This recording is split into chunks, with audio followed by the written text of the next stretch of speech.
आपका अपने YouTube channel vertex study life में। आशा करते हैं आप सब बढ़िया होंगे और पेपर की तैयारी कर रहे होंगे।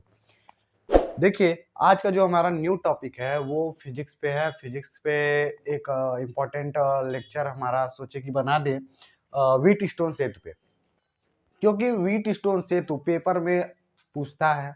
ठीक है, इम्पोर्टेंट है ये भी, क्योंकि इसको भी आप समझेंगे। जब इसको समझेंगे तो उसके बाद से मीटर सेतु है, ठीक है, तो उसको आप समझ सकते हैं। और मीटर सेतु अगर पेपर में पूछता है तो इसी पे बेस्ड है।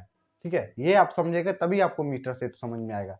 तो दोनों काम हो जाएगा एक से। अगर ये आप देखते हैं उसके बाद मीटर सेतु आपको बताएंगे और दोनों आप तैयार कर लेते हैं तो पेपर में अगर आ गया तो बढ़िया कर ले जाएंगे। ठीक है, तो ये जो पेपर में है ये मोस्ट इम्पोर्टेंट लेक्चर पेपर में हर साल पूछता है। ठीक है, व्हीट स्टोन सेतु। अब आप इसको समझिए, बहुत अच्छे तरीके से आपको समझाएंगे। वीडियो अंत तक देखिएगा, क्योंकि यह वीडियो हमारी है वो बहुत इंपॉर्टेंट है। ठीक है, ये छोटे शॉर्ट आंसर टाइप क्वेश्चन नहीं पूछता है, इसमें लॉन्ग आंसर टाइप ही क्वेश्चन पूछता है। तो आप उसको बढ़िया से लिखने का तरीका सीखिएगा, क्योंकि पेपर में आपको खुद ही लिखना है, खुद ही पढ़ना है। तो तैयारी कर रही शुरू करते हैं। व्हीट स्टोन सेतु क्या है? व्हीट स्टोन सेतु, देखिए, व्हीट स्टोन सेतु जो है, इंग्लैंड के वैज्ञानिक जो थे वो इंग्लैंड के वैज्ञानिक थे। इंग्लैंड के वैज्ञानिक थे व्हीट स्टोन। ठीक है, व्हीट स्टोन थे जिन्होंने 4 प्रतिरोधों को इस प्रकार से जोड़ा था। ठीक है, 4 प्रतिरोधों को इस प्रकार से जोड़ा कि उनके बीच में जो हम धारामापी लगाते हैं उनमें कोई विक्षेप उत्पन्न नहीं हो रहा था। लेकिन हम उसमें से अगर हमको प्रतिरोध, किसी एक का प्रतिरोध नहीं पता है तो उसको प्राप्त करने, प्रतिरोध को जानने में आसानी होता था। इसलिए हमने व्हीट स्टोन सेतु को पढ़ा। ठीक है, व्हीट स्टोन ब्रिज जो है। अब देखिए कैसे पढ़ा कि उन्होंने क्या किया था कि 4 वर्गाकार में प्रतिरोध को जोड़ा।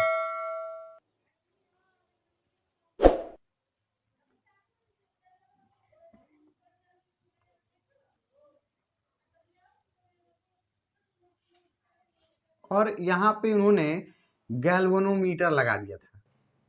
ठीक है, ये हमारा P, ये Q, ये R और S, ये 4 प्रतिरोध उन्होंने इस प्रकार से लगाया था।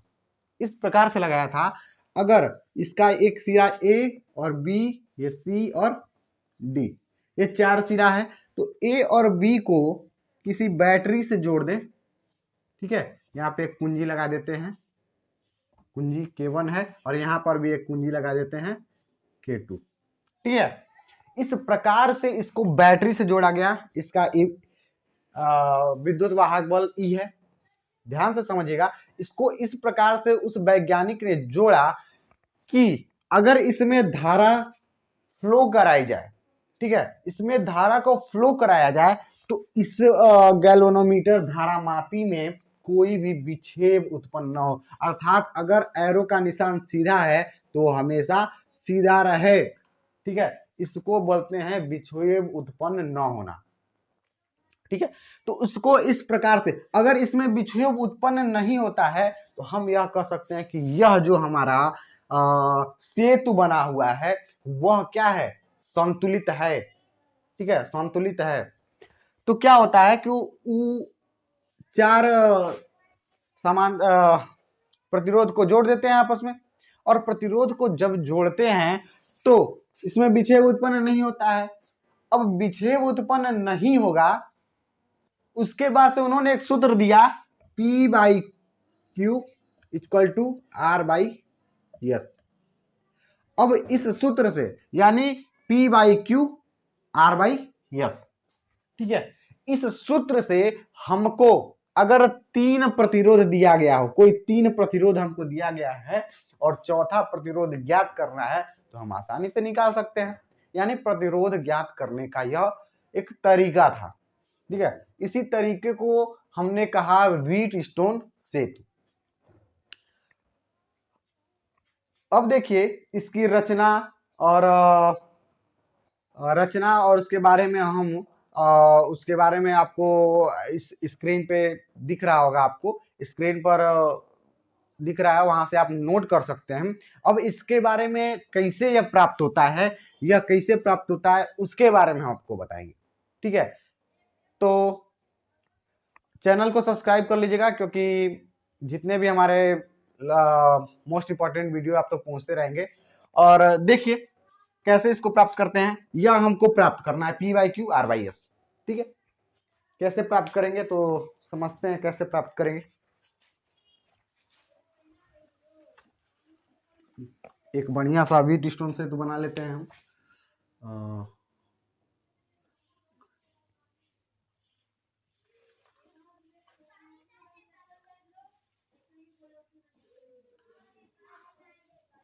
ठीक, ये कुछ इस प्रकार से है प्रतिरोध। इसको मान लेते हैं PQRS, और इसके बीच में एक गैल्वेनोमीटर जोड़ दिया G। इसको हमने एक बैटरी से जोड़ा, यहाँ पे एक कुंजी K1 लगाया, और ये यहाँ पे एक कुंजी K2 लगा दिया।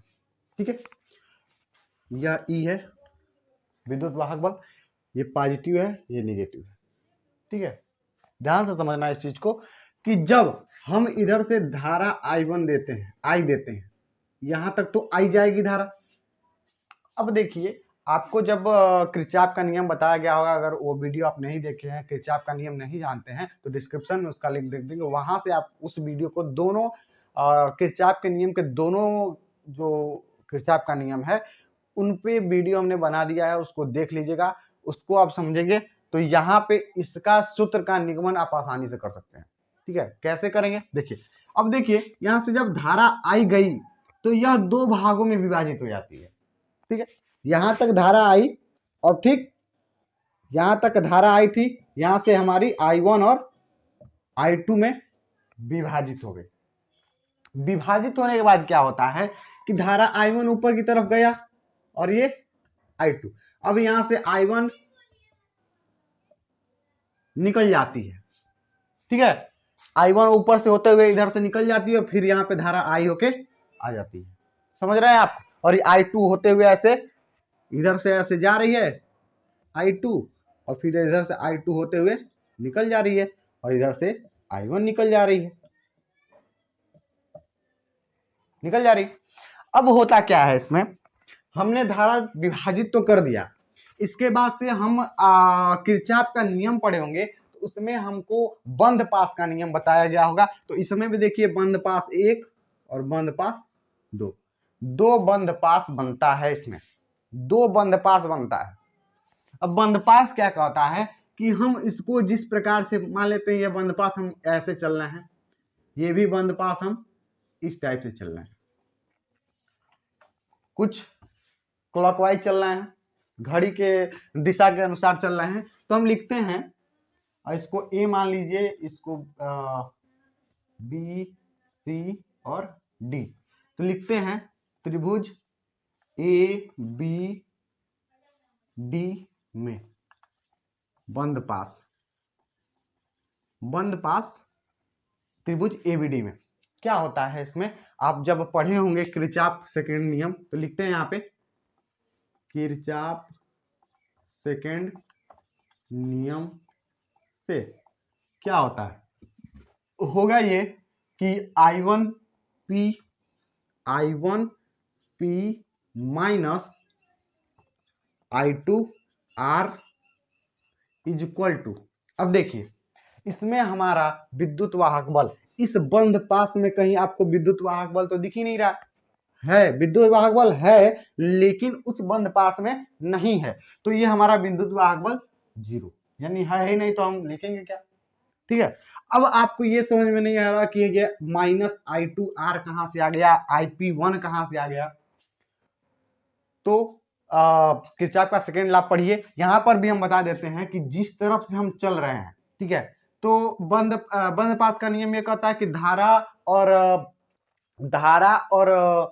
प्रतिरोध का गुणनफल किसके बराबर होता है, वैद्युत वाहक बल के। तो यहाँ पे धारा और ये प्रतिरोध है P, तो इनका गुणनफल हुआ।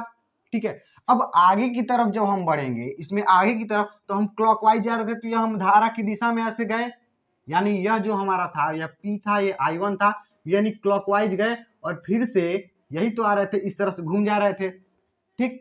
तो ये I2 R था, तो यानी इस तरह से जब आए तो हमारे दिशा के विपरीत ये वैद्युत ये है प्रतिरोध है, तो क्या हो गया, यह माइनस का चिन्ह लगा दिया, इसको समीकरण एक। उसी प्रकार से सेम दूसरा के लिए करेंगे, त्रिभुज बी सी ई के लिए, ठीक है। बी सी के लिए क्या हो जाएगा, I1Q माइनस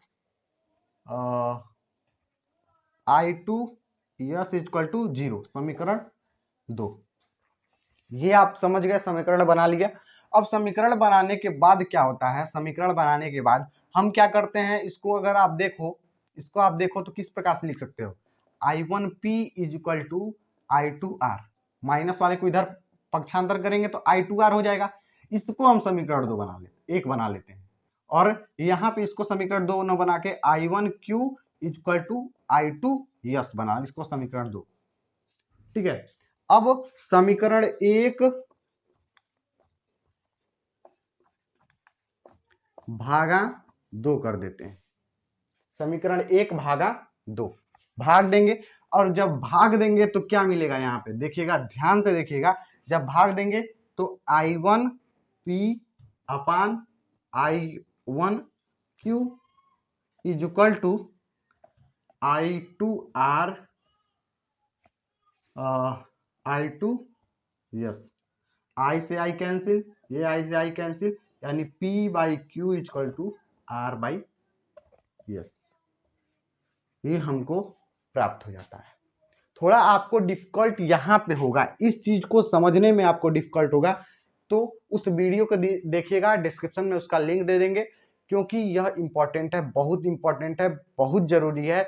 और इसको आप अगर समझ जाते हो, ठीक है, इस चीज को आप समझ जाते हो, तो दावा करते हैं मीटर सेतु जो हमारी अगली वीडियो होगी उसमें आप दिक्कत नहीं प्राप्त करेंगे, ठीक है, दिक्कत आपको नहीं होगा। आशा करते हैं आपको वीडियो अच्छी लगी होगी, और समझ में आया होगा, तो चैनल को सब्सक्राइब करेंगे, चैनल को सब्सक्राइब कर लीजिएगा, और हमारी जो मोस्ट इंपॉर्टेंट वीडियो है, चैनल पे जाइए और वीडियो देखिए, उसमें जितना भी है हम सब मोस्ट इंपॉर्टेंट पे ही अपना वीडियो बनाए हुए हैं। तो चैनल को सब्सक्राइब कर लीजिए, क्योंकि बोर्ड एग्जाम पास में है और हम आपको जो देंगे वो बेस्ट ही देंगे, ठीक है। मिलते हैं अगले वीडियो में, धन्यवाद।